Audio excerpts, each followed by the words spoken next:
My sweetheart, why don't you get this from the very beginning? See, you need to ask God always before you do anything. You need to ask God always before you do anything. You need to ask God always before you do anything.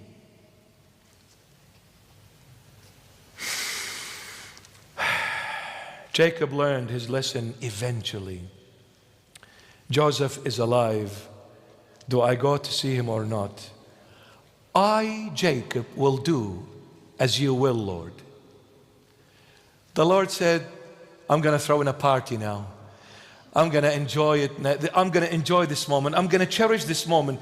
This moment I have been waiting for a very long time to come. And finally it came. Jacob, my child, is asking me, shall I do it or not? Because I want to do your will, Lord. Finally, Jacob learned his lesson. After doing what? Losing the love of his life, Rachel. Losing the most beloved son of his, Joseph. The second most beloved, Benjamin. Losing his eyesight. Living in famine. Went through hell. And finally he got the lesson. I cannot do anything unless God gives me the green light. And Jacob is all of us. All of us.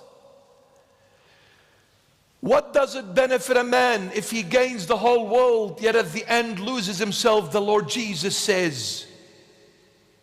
So many men have gained the world, but lost God.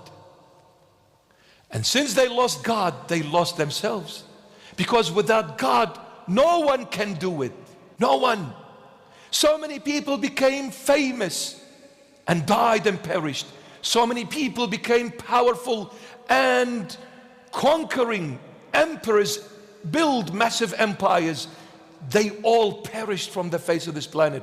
Where are the empires? Where are the Egyptian, the Babylonian, the Assyrian, the Macedonian, the Roman Empire? Where are they? Where is Hitler? Where are the most powerful, influential figures? Where are the Hollywood celebrities? So many of them are gone with the wind. So what? You've gained the world, but you've lost God. Because you've gained the world your way, not God's way. And whatever you achieve your way, outside of God's way, you are a loser. You've gained absolutely zilch, zero. Do it the Lord's way, for the Lord's sake, I beg you, my child. Do it the Lord's way. I beg you, do it the Lord's way.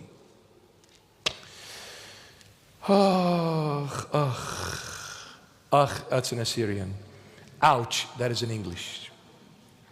Equivalent of ouch in English.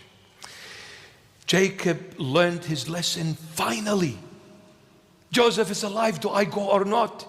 I will do your will, Lord. I will do as you say.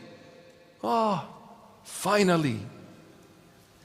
My beloveds, listen to this. See, the Lord puts all of us in His school. The Lord puts all of us in His school and teach us different lessons in life.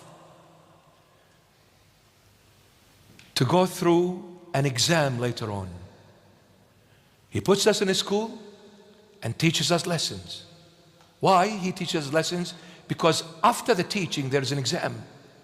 You can never graduate unless you go through an exam, and you can never be examined unless you learn the lesson. Because the exam will determine what you've learned, how much you've learned of that lesson. But you see, without a lesson, there is no knowledge. And without exam, there is no proof that you've learned.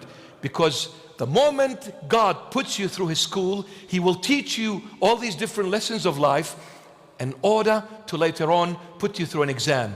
once you pass the exam, that is the only way to graduation and receiving your certificate.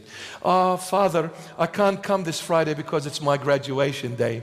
I just finished my university degree, and I'm going with this beautiful outfit and the nice hat and the nice scroll as a certificate with a nice ribbon on it.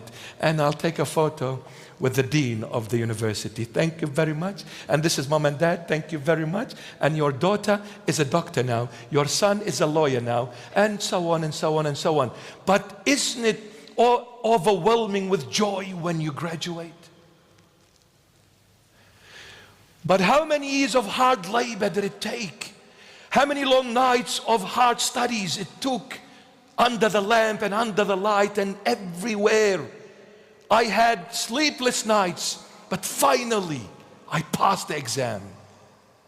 And the graduation day is the most joyous moment ever in the life of that disciple, that student.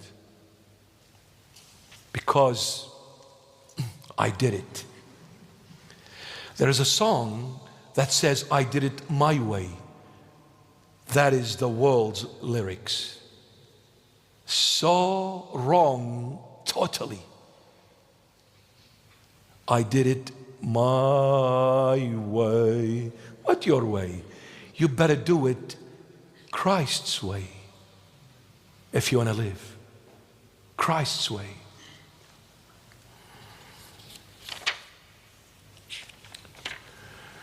Then the Lord said to Jacob, it's okay, go down and see your son whom you love the most. But you see, there's a difference now. When God approves it, look at what God is saying. Since He approved it, God is not going to approve it if you don't ask Him. If somebody's not calling your name, do you ever turn around and say, yes, here I am? Somebody needs to call your name for you to turn around and say, yes, what can I do? So God says, you're not calling up on my name. I can't say, yes, what can I do for you? You're not. But when you called up on my name and said, Lord, shall I go or not? Now you're asking me. So now you gave me the permission to enter and shape your life. So now God says, it's okay, Jacob, go down to see your son. And then since God approved it, look at God. He says, I am with you, and my angel is with you, and I will bring you out with a mighty hand. Wow. And when God is with us, who is against us? You see, when you ask for God's help, when you ask for God's counsel, when you ask for God's will to be done in your life, He will say the same thing He said to Jacob. He'll say it to you. Go and do, because I've approved it since you asked for my permission. Since I've approved it, that means I am with you, and the angels of heaven are with you, and I will bring you out of whatever you want to do with a mighty hand.